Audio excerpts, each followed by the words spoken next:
Welcome, in front of me is a Xiaomi Mi 9T Pro, and today I will show you how to capture a screenshot on this device. So to get started, open up whatever you wish to capture. I'm gonna use just this home screen, and from there you want to hold the power key and a volume down at the same time.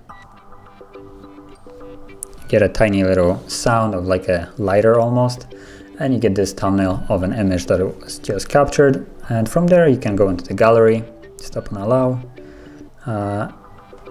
and you should find in albums a screenshot album where you will find the screenshots that we have just taken. So it's this one, and yeah, that is basically how you would take a screenshot on this device. And if you found this video helpful, don't forget to like, subscribe, and thanks for watching.